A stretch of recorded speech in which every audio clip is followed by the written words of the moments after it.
आज हम स्टार्ट करते हैं एसिड रेन। फोर्थ यूनिट का सबसे इम्पोर्टेंट टॉपिक है। अभी जो रिसेंटली कौन से आपके एनवायरमेंटल इश्यूज हैं, तो ये एक एनवायरमेंटल इशू है जिस पर आज अपन स्टडी करेंगे। ठीक है, मैं स्टार्ट करती हूँ। आज का हमारा टॉपिक है एसिड रेन, जिसे हम हिंदी में अम्लीय वर्षा के नाम से जानते हैं।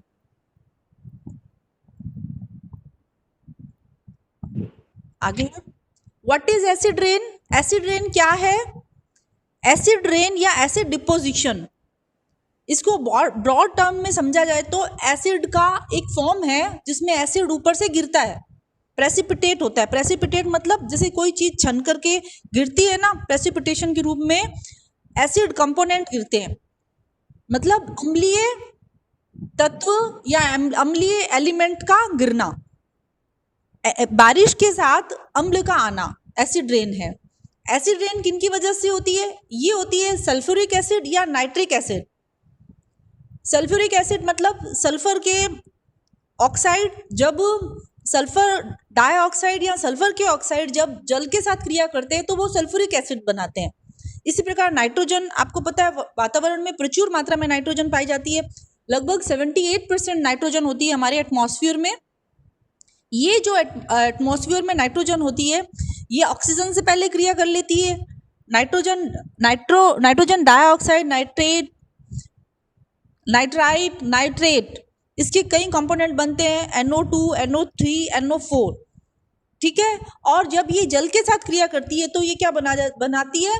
HNO3 बनाती है, मतलब नाइट्रिक एसिड बनता है। जब ये सल्फर डाइऑक्साइड या नाइट्रिक एसिड जब गिरता है ऊपर से वर्षा के साथ, ये हमारे एटमॉस्फेयर में होता है, और जब ये जल के साथ मिलकर के जब ये गिरता है, ये दोनों फॉर्म में गिर सकता है, ड्राई फॉर्म में भी और वेट फॉर्म में भी। ड्राई फॉर्म में तो ये अपने आप जब गिरे, है ना, आसमान से बरसे अपने आप, और जब ये बरसात के जल के साथ बरसे, दो रूप में ये निकलता है, और इसको हम एसिड रेन कहते हैं। ऐसी वर्षा, ऐसी बरसात, ऐसी ओस या ऐसे ओले या ऐसी स्मोक, अभी जब इसे धुंध पड़ेगी ना, जैसे अभी आप देखना सर्दियां जैसे जैसे बढ़ती जाएंगी तो धुंध गिरती है, स्मोक भी होती है, एक फोग होती है, एक होती है स्मोग, एक होती है स्मोक। स्मोक का मतलब धुआं, एक होता है फोग। फोग का मतलब क्या होता है? धुंध। स्मोक और फोग मिलकर के क्या बनाते हैं? स्मोग। मैं आपको वो बताऊंगी, पूरा आएगा। ठीक है, जब उसमें क्या होता है, ये जब जो भी हाइड्रोकार्बन्स होते हैं, फॉसिल फ्यूल, जिसको हम क्या बोलते हैं? ईंधन। जब ये ईंधन जलता है और फिर जब ये रिएक्शन करता है दूसरे एलिमेंट्स के साथ तो स्मोक बनता है, और वो बहुत गहरा धुंध होती है, इतनी गहरी धुंध होती है कि उसमें हमें कुछ भी दिखाई नहीं देता।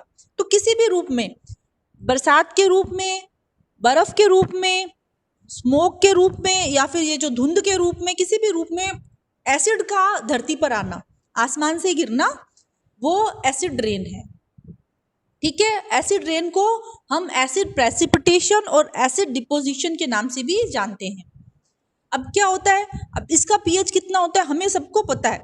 जब 7 pH न्यूट्रल है, 7 से जब pH कम हो जाता है तो वो एसिडिक हो जाता है। थोड़ा बहुत एसिडिक चलता है pH के आसपास, थोड़ा बहुत न्यूट्रल के आसपास अगर pH रहे तो वो चलता है। pH का मतलब क्या होता है?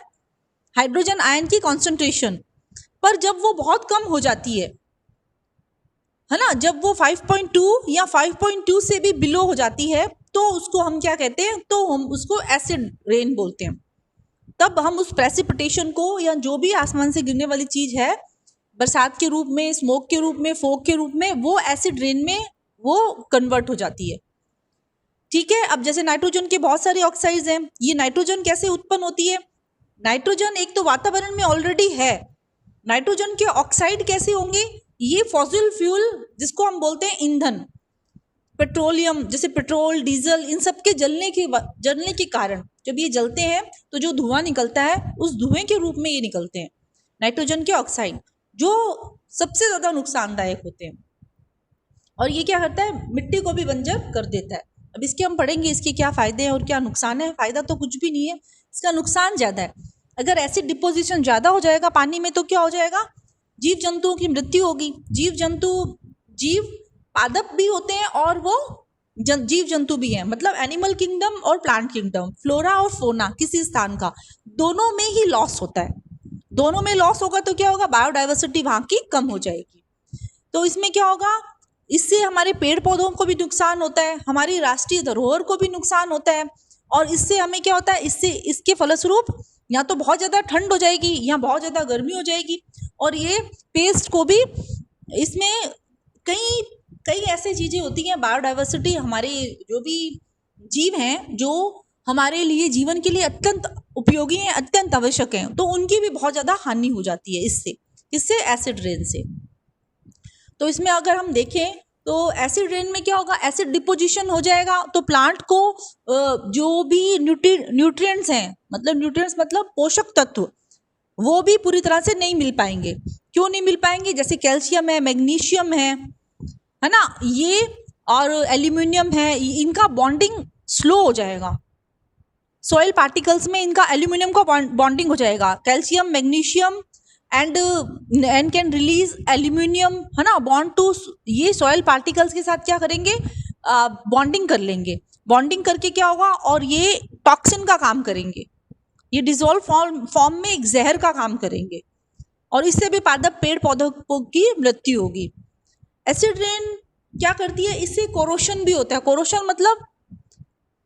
कोरोशन का मतलब जैसे अपना ताजमहल है, ताजमहल संगमरमर का बना हुआ है, जब उस पर एसिड गिरेगा, है ना, कैल्शियम कार्बोनेट है, कैल्शियम है, कैल्शियम ऑक्साइड, कैल्शियम कार्बोनेट से बनता है ये संगमरमर, जब उस पर एसिड गिरेगा तो वो क्या होगा, घिसेगा, और उसके पत्थर में क्या होगा, कोरोशन का मतलब घिस के अलग होना, उसके पार्टिकल्स अलग होंगे, तो वो क्या करेगा, लाइमस्टोन या मार्बल की जितनी भी बिल्डिंग्स है, जितनी भी इमारतें हैं, या चूना मिट्टी से बनी है या मार्बल से बनी है, मार्बल के पत्थरों से, उनको नुकसान होगा, और उनमें क्या होगा, उनमें कोरोशन होगा। ठीक है, एसिड रेन को इसीलिए एसिड प्रेसिपिटेशन या एसिड डिपोजिशन भी कहते हैं।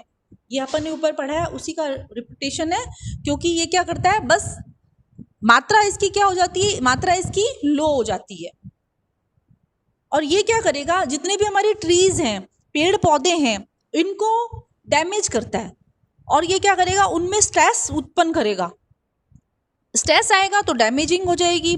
और इसमें क्योंकि एसिड आ गया, अब जब एसिड मिट्टी है, मिट्टी पर जब एसिड गिरेगा तो क्या होगा, तो जैसे कैल्शियम मैग्नीशियम जो उसके ट्रेस एलिमेंट हैं, ट्रेस एलिमेंट मतलब वो तत्व जो थोड़ी मात्रा में उसको ज़रूरत है, वो तो निकल जाएंगे, है ना, और जो हानिकारक टॉक्सिन पदार्थ हैं वो उसमें से रिलीज हो जाएंगे, वो चले जाएंगे, और वो टॉक्सिन का रूप धारण कर लेगा, है ना। ये स्लाइड मेरे ख्याल से रिपीट हुई है।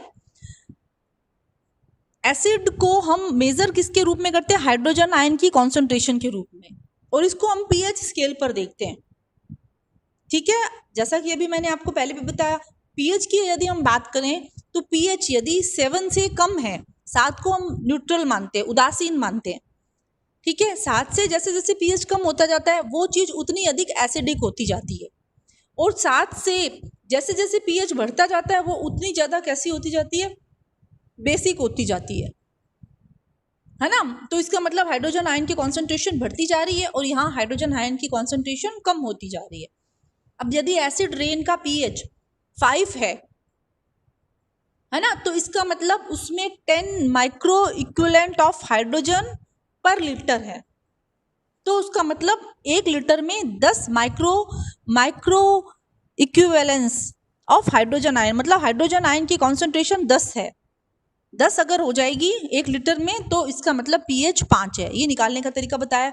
और यदि 1000 हो जाएगी तो वो 4 है, इस तरह से इसको निकालने का तरीका है ये, जबकि ये अभी आपकी इतना काम का नहीं है। अपन तो मेन एसिड रेन किसको कहते हैं, ये कैसे होती है और इसके क्या इफेक्ट होते हैं, अपन मेन इसी पर ही कॉन्सेंट्रेट करेंगे, आपके लिए इतना ही है। नॉर्मल जो रेन वाटर होता है वो वीक एसिड होता है, एसिडिक तो होता है लेकिन वो वीक एसिडिक होता है ना। क्यों, क्योंकि उसमें एब्जॉर्प्शन हो जाता है कार्बन डाइऑक्साइड का, है ना, और ये प्रोसेस कार्बोनिक एसिड बनाती है, उसमें वीक कार्बोनिक एसिड रहते हैं। कार्बोनिक एसिड इतने नुकसानदायक नहीं होते क्योंकि ये ऑर्गेनिक एसिड होते हैं। ठीक है, पर जैसे मान लो वॉल्केनिक एक्टिविटी, मतलब जैसे ज्वालामुखी फटती है, इन सब के कारण क्या होता है, वॉल्केनिक एक्टिविटी और जो अपनी ह्यूमन एक्टिविटीज है, ह्यूमन एक्टिविटीज की बात करें तो ह्यूमन एक्टिविटीज कौन सी है? जैसे हमने विकास के नाम पर बहुत ज्यादा एक्सप्लोइटेशन की है नेचर का, है ना, फॉसिल फ्यूल भी है, हम जो धुआं उड़ाते हैं किसी भी रूप में, ये सब यहाँ से निकलती हैं ये चीजें, सल्फर डाइऑक्साइड या सल्फ्यूरिक एसिड जिसे कहते हैं, नाइट्रिक एसिड, है ना, HNO3, या फिर हाइड्रोक्लोरिक एसिड HCl जिसको बोलते हैं, है ना, ये सब ये इस पर डिपेंड करता है, ये सब वॉल्केनिक एक्टिविटी से भी निकलती हैं, और फिर जब ये बरसात के साथ मिलकर के आती हैं तो ये एसिड रेन कहलाती है। अदर जो नेचुरल सोर्सेज हैं एसिडिफिकेशन के लिए, वो उसमें क्या है, नाइट्रोजन ऑक्साइड कहाँ से निकली? एटमॉस्फेयर में। एटमॉस्फेयर में क्या है, नाइट्रोजन मॉलिक्यूल हैं, हमें पता है एटमॉस्फेयर में नाइट्रोजन बहुत अधिक मात्रा में पाई जाती है। अब जब बिजली कड़कती है ना, जब बिजली कड़कती है तो ये क्या होता है, ये NO2 नाइट्रोजन बनाएगी, नाइट्रोजन इसमें फ्री होगा, एक फ्री रेडिकल के रूप में होगी, फिर वो ऑक्सीजन के साथ सहयोग करके नाइट्रोजन डाइऑक्साइड बनाएगी, और फिर वो जल के साथ सहयोग करके नाइट्रिक एसिड में कन्वर्ट होगा।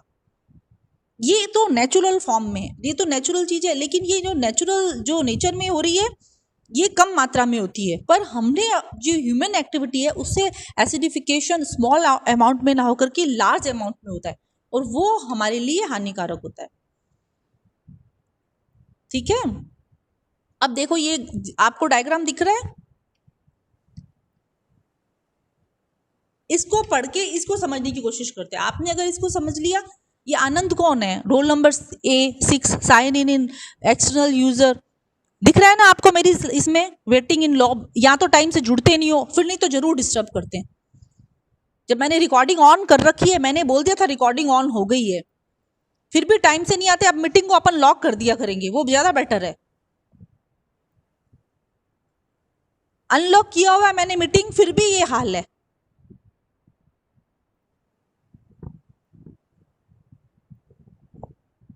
मैं अनलॉक करके छोड़ देती हूँ मीटिंग के, जिसको ज्वाइन करना हो कर लें, कोई प्रॉब्लम नहीं है, लेकिन फिर वेटिंग में बैठे रहते हैं, पता नहीं क्या दिखाना चाहते हैं। क्योंकि मैं खुद लेट थी इसलिए मैं ज्यादा कुछ आप लोगों को कह नहीं पाई, है ना, ये गलत बात है। जैसे स्वाति है, सुमन है, ये लोग पहले से बैठे हैं, वेट कर रहे हैं, मे बी मेरे को आज क्लास ना लेनी हो, लेकिन फिर भी ये लोग थे। ये होती है सिंसियरिटी, स्टूडेंट का यही होता है कि आप सिंसियरली रहें। चलिए, अब आपको ये डायग्राम दिख रहा है, पूरा स्क्रीन पे शो हो रहा है ना? Yes ma'am. इसे समझते हैं अब देखो एसिड रेन कैसे, ये एक मिनट, अब देखिए ड्राई डिपोजिशन, ठीक है, ड्राई डिपोजिशन मतलब जो सूखा, डिपोजिशन मतलब जमाव, जमी हुई चीजें, जो सूखी जमी हुई चीजें होती है वो ड्राई डिपोजिशंस हैं। अब देखो ये कौन है, निशा पारिक, वेटिंग रूम में है ये भी भाई।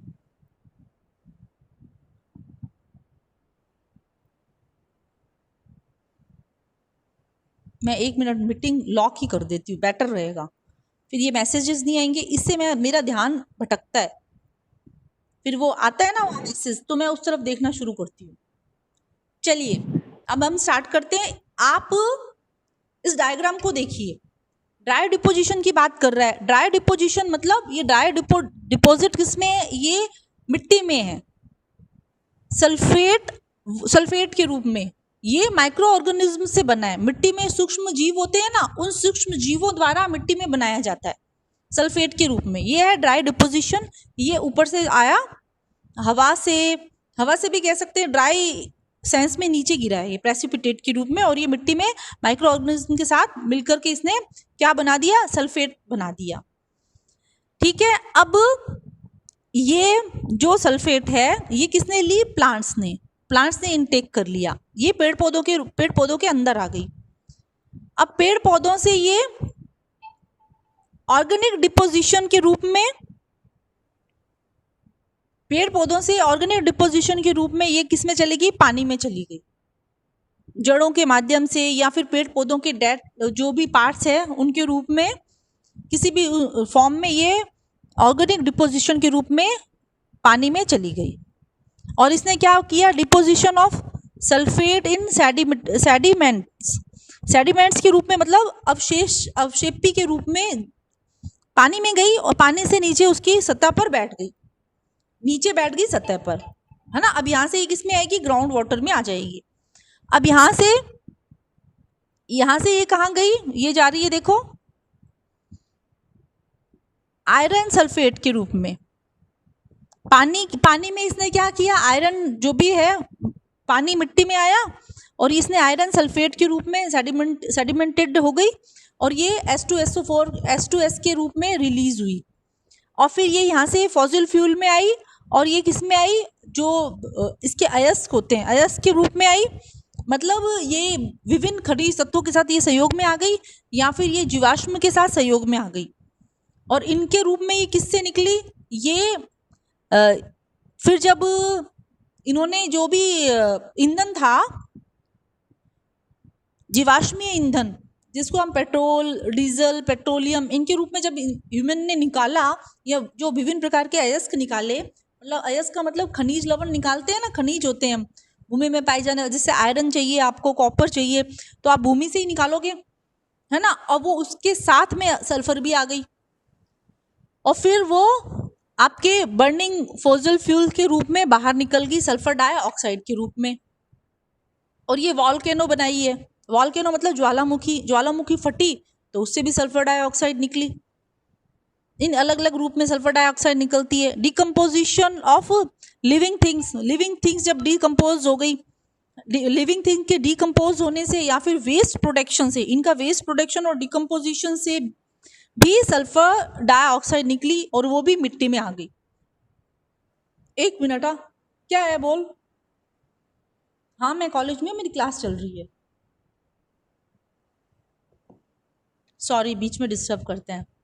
इतनी बार से काटे जा रही थी, फिर उठाना ही पड़ा आखिर मुझे। ठीक है, अब देखो अपन वेट डिपोजिशन की बात यदि करें, वेट डिपोजिशन मतलब गीले रूप में जो डिपॉजिट है, वो किस रूप में, वो एसिड रेन और स्नो, एसिड रेन के रूप में या फिर जो बर्फ है उसके रूप में। तो ये एसिड रेन के रूप में भूमि से नीचे गिर रही है ना, SO4, और वापस ये किसमें, सल्फेट सॉइल के रूप में आ रही है। तो इस प्रकार से ये एक चक्र है वो चलता जाएगा और सल्फर डाइऑक्साइड आ रही है जमीन पर, ये पेड़ पौधों में भी जा रही है। ये एक चक्र के रूप में इसको समझाने का प्रयास किया है इस डायग्राम में। आगे देखते हैं।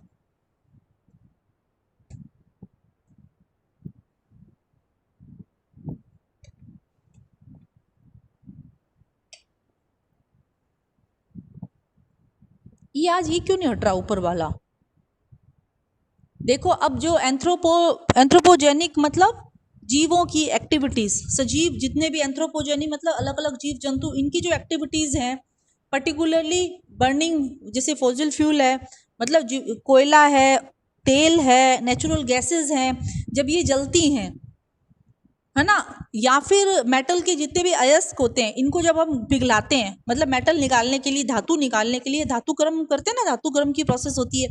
जैसे मान लो शुद्ध अवस्था में कुछ एक धातु ही पाए जाते हैं, है ना, जैसे मान लो आयरन है, लोहा है, उसके भी बहुत सारे अयस्क होते हैं, वो बहुत सारे खनिजों के साथ जमीन से निकलता है, तो उसको गला करके, पिघला करके फिर अपन लोहा निकालते हैं।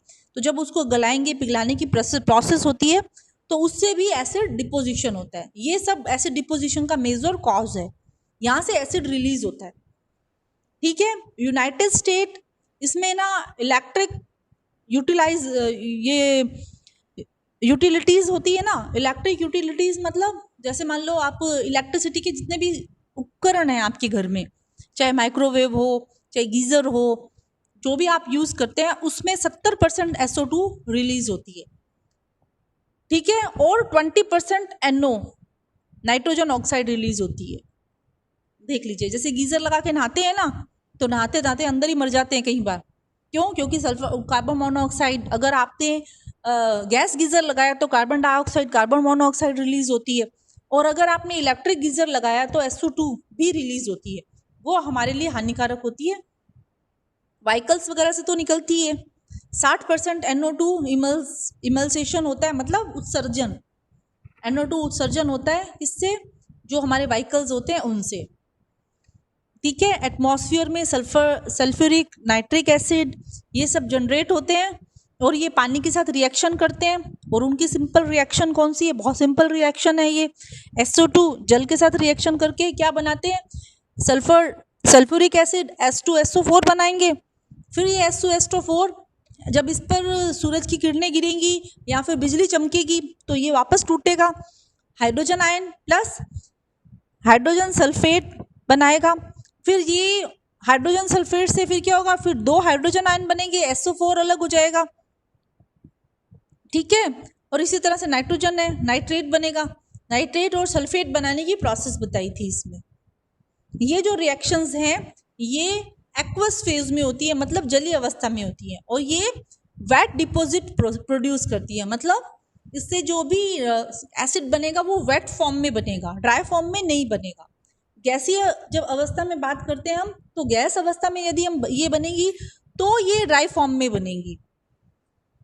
गैस फॉर्म में एसिड मतलब ये गैस के रूप में निकल रहा है सल्फर डाइऑक्साइड और नाइट्रोजन डाइऑक्साइड, या फिर ये गीले रूप में निकल रहा है, अम्ल के रूप में निकलेगा। अगर ये अम्ल के रूप में निकलेगा तो गीले रूप में निकलेगा, अगर गैस के रूप में निकलेगा तो ये सूखे रूप में निकलेगा। जब फॉसिल फ्यूल है इसको कंज्यूम करेंगे, जब इसको लार्ज अमाउंट में ये कंज्यूम होगा या इसका इमर्जन होगा तो, और उस इमर्जन को मतलब इसके उत्सर्जन को जब हम कंट्रोल कर लेंगे तभी SO2 और NO2 कंट्रोल हो पाएंगे। फॉसिल फ्यूल को लार्ज अमाउंट में हमें क्या करना पड़ेगा? कंट्रोल करना पड़ेगा। अब pH की बात हम करें तो pH इसका किसके बीच में रहेगा? 4 to 4.5 के रूप में एनुअली प्रोड्यूस हो रहा है जो।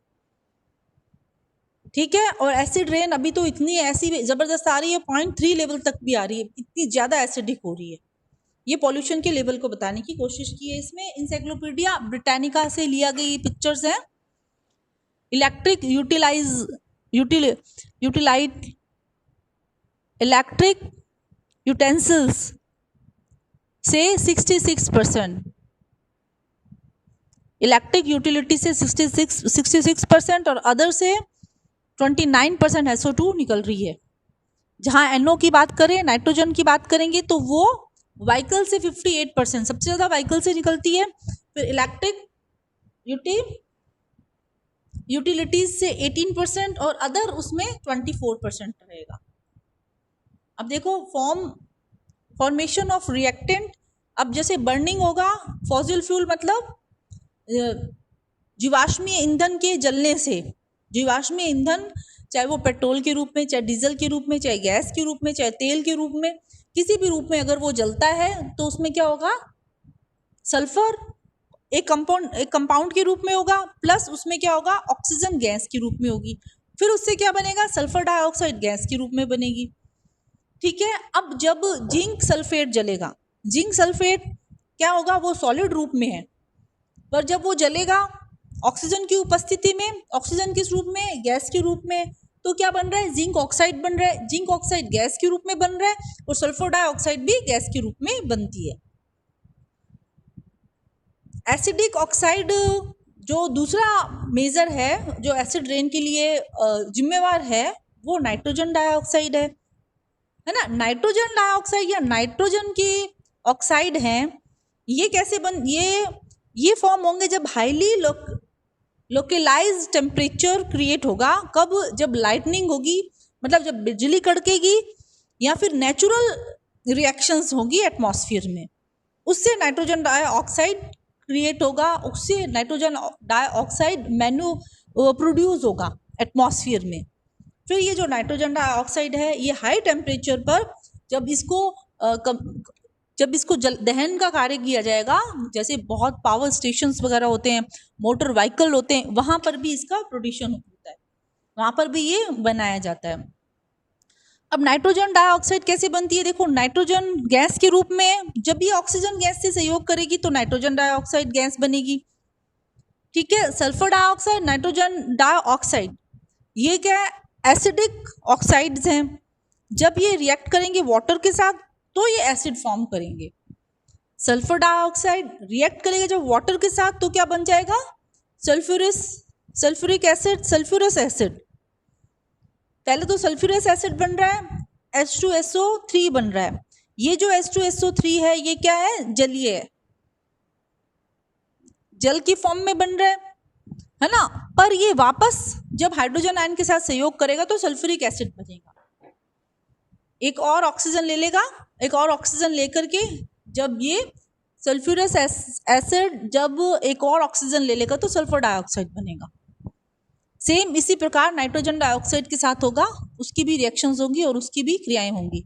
जो भी आर्ट्स के स्टूडेंट है अभी यहाँ, उनके लिए जरूरी नहीं है कि इतनी डिटेल में ये सारी रिएक्शंस दें, आप बहुत शॉर्ट में इन रिएक्शंस को देख सकते हैं। सल्फर डाइऑक्साइड याद रख सकते हैं आप, sulphuric acid, nitrate, nitrogen nitrate acid है ना, और नाइट्रोजन नाइट्रेट और आप नाइट्रिक एसिड, बस ये आप याद कर सकते हैं बहुत ही शॉर्ट में, और इनसे आप लिख सकते हैं आगे बना करके, बस इतना बहुत रहेगा आपके लिए। नाइट्रिक एसिड बन रहा है और सल्फ्यूरिक एसिड बन रहा है, बस दो चीजें आपको याद रखनी है, और ये बहुत ज़्यादा हानिकारक है। अब इसकी हिस्ट्री बताइए, ये हिस्ट्री सबको लिखनी है, सबके लिए। सबसे पहले कहाँ से शुरू हुआ और कैसे शुरू हुआ? सेकंड जब वर्ल्ड वार हुआ था तब इसको नोटिस किया गया था सबसे पहले, ठीक है। और फिर international cooperation to additional address air pollution and acid deposition, ये कब शुरू हुआ? 1972 में यूनाइटेड नेशन की जब कॉन्फ्रेंस हुई थी मानवीय पर्यावरण पर स्टॉकहोम में, जहां हमने एनवायरमेंटल एजुकेशन की शुरुआत की थी ना, यूएनईपी की स्थापना हुई थी, वहीं सबसे पहले पॉल्यूशन, एयर पॉल्यूशन और एसिड डिपोजिशन की बात सबसे पहले स्टार्ट हुई थी। फिर 1979 में जेनेवा का कन्वेंशन था, वहाँ इस पर डिटेल में चर्चा हुई। उस पर हुआ कि किस प्रकार यूरोपियन कंट्रीज में या यूरोप में किस प्रकार एसिड डिपोजिशन को कम किया जाए। और इसको सबसे पहले, इसको जो ये कन्वेंशन था, इस जेनेवा कन्वेंशन में सबसे पहले इसको इंटरनेशनली सब लोग एग्रीड हुए थे इस पर बात करने के लिए, इस पर काम करने के लिए और इसे कम करने के लिए, ठीक है। 7 protocol since its origin Inception, 7 protocol दिए थे।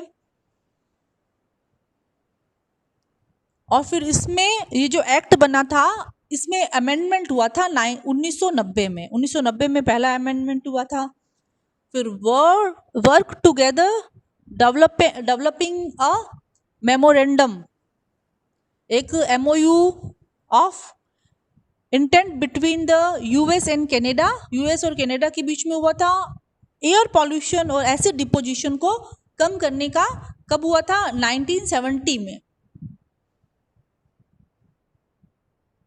जबकि कनाडा और यूएस में एयर क्वालिटी एग्रीमेंट की अगर हम बात करें तो वो 1991 में हुआ था, जिसमें permanent caps on SO2 emulsion और guides the reduction of nitrogen oxide emulsion in both countries. मतलब कनाडा और यूएस में एयर क्वालिटी एग्रीमेंट हुआ था और इसमें SO2 मतलब सल्फर के ऑक्साइड और नाइट्रोजन के ऑक्साइड को कम करने की, दोनों ही कंट्रीज कम करेंगी, इससे रिलेटेड एग्रीमेंट हुआ था। इस प्रकार ना हम अगर बात करें नटशेल में तो 1970 में सबसे पहले इसकी तरफ ध्यान गया था कि एसिड रेन भी है, एसिड रेन को भी एयर पॉल्यूशन के साथ साथ कम करना है, और उस पर कार्य प्रारंभ हुआ। और 1972 में यूनाइटेड नेशन की जो वर्कशॉप हुई थी मानवीय पर्यावरण पर, वहां से इस कार्य को गति मिली। क्लियर एयर एक्ट 1970 में बना था, उसमें पहला अमेंडमेंट 1990 में हुआ था। और इसमें क्या किया था? Coil fired power plant emulsion को भी इसमें जोड़ा गया था SO2 रिडक्शन पर। और इसमें ये था, इसका क्या रिजल्ट निकला? 88% डिक्लाइन हुआ था SO2 इमल्शन बिटवीन 1990 से 2017 के बीच में 88% तक ये इसका रिडक्शन किया गया SO2 का। कहाँ? यूएस में। आज हम इतना ही लेते हैं। और बाकी हम कल पढ़ेंगे इसको, और आगे डिटेल में हम कल देखेंगे। आज हम इतना ही करते हैं। ओके।